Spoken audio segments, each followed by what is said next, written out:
Popular vice president ever. Now, why is she so unpopular? I mean, what has she done? I mean, she hasn't done anything, but the vice presidents don't really do anything.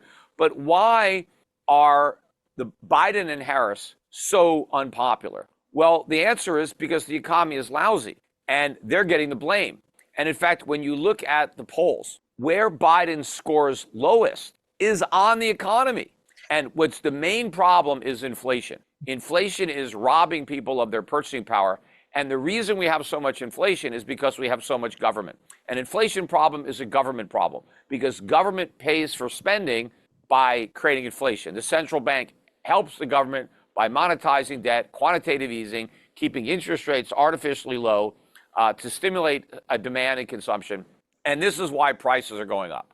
And these higher prices are a tax, and the average Americans and the poor are feeling that tax bite, far more than the rich. And so, maybe Biden still has the support of some of the rich people who have gone wealthy from inflation because they own assets and they don't care if it costs them 40 or 50% more to buy groceries because they don't even pay attention to their grocery bill because it's such a small percentage of what they spend. But people who are clipping coupons because groceries take a big bite out of their paycheck, they're the ones that are feeling this. So the economy is bad and it's going to get worse. That is the reality because the inflation problem is going to get bigger. It's not solved. It's not going back down to 2%. It's already headed back up in the other direction. Long-term interest rates are going to be pushed higher by rising inflation, and that's going to compound the problem. And I think it's only a matter of time before a lot of these part-time jobs are eliminated. And we're going to start to see an official increase in the unemployment rate, which is going to be very problematic. Real-world asset wealth, how to protect your wealth from the upcoming financial impact. Download this brand new report for free and get instant access to our resources. Click the button below the video now.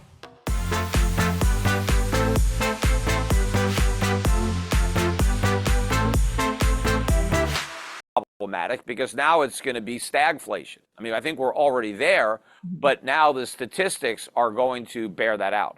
Well, Peter, a lot of people are suffering right now. It really is hitting the working class really hard because inflation has outpaced the ability for people to earn enough money to keep up with it. I just saw a report the other day about how the Dollar Tree's fastest growing customer base is people who earn $125,000, and they can no longer keep their prices at $1. They have to raise their base prices as well as their cap prices, which is just so crazy to think about. People like you and the analysts that I follow within the Bitcoin space, everyone's been saying inflation is going to remain higher. They think they've squashed it, but it's going to remain sticky. And the CBO recently put out that they're going to have to issue $20 trillion more in debt. So to your point about the fact that at some point, you have to pay the piper, and we're going to see more unemployment. We're going to start going off of that cliff.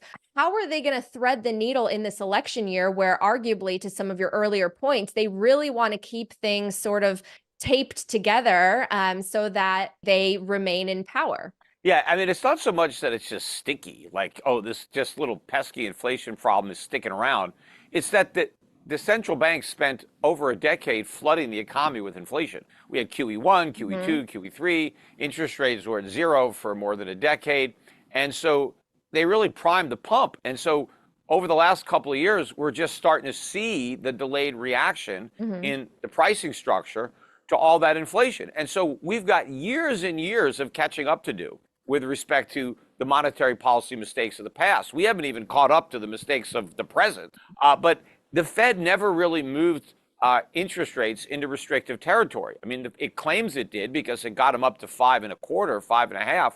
But if you look at where rates have averaged, since we went off the gold standard, 1971, rates are lower than average. You just have to throw out the period from the 2008 financial crisis to 2021 when they were ridiculously, unprecedentedly low.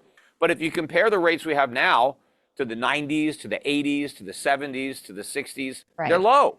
They're not high. And if you compare them to the inflation rate, they're not high. But also, if you understand that the way rate hikes are supposed to reduce inflation is by reducing demand. And they do that by increasing the cost of borrowing money. And so there's less money borrowed and less money spent. And it's the reduction in borrowing and spending that takes the upward pressure off prices. But even though the Fed has raised rates, government borrowing has accelerated to record levels, and individual household borrowing has accelerated to record levels. So thus far, the rate hikes have been inadequate to actually fight inflation. What we need are much higher interest rates, but the Fed won't supply them. It's not an accident that the Fed stopped hiking after Silicon Valley Bank, Signature Bank, all these banks failed, right? That was the warning sign. Okay, we've raised rates. We can't keep raising them anymore because we're already causing these bank failures. If we raise them anymore, more of these dominoes are going to drop because the whole banking system is really insolvent because rates were so low for so long. All these banks loaded up on long-term treasuries and mortgage-backed securities that are now underwater. And they'll be even deeper underwater if the Fed keeps raising rates. So in order to stop a financial crisis and subsidize the U.S. government's ability to pay its debts, that's why the Fed stopped hiking. Not because they finished the job of fighting inflation, but because if they kept fighting inflation, they were going to destroy the economy and the financial system in the process. So they backed off. But I think the way we're going to get from here to the election is at some point the Fed is going to come through with some rate cuts. They shouldn't. I mean, they should be hiking rates, but they won't. But I do think the economic data is going to soften between now and the election, and that will provide the cover for the Fed. Because if the unemployment numbers pick up, if the job creation slows down or turns negative, the Fed can claim that this justifies the cuts because they'll also say that this weakness in the economy and the labor market is going to bring down the inflation rate in the future. So even if inflation is still 4 or 5%, maybe the way they measure it, if they get a weakening economy, they can say, look, we know inflation is still above 2% now, but we have confidence it's going to go down because of the weakness in the labor market and the economy. And so therefore, we can turn our attention now to the economy and labor market. And you know, we don't have to worry about inflation anymore because that problem is solved. But what they don't realize, or they don't want to admit, is the next recession is going to exacerbate the inflation problem because the next recession is going to take these enormous budget deficits and make them even bigger. And so even more money is going to have to be printed to finance it. And that's going to put tremendous downward pressure on the dollar, which we haven't even seen yet. And then that's going to put even more upward pressure on consumer prices.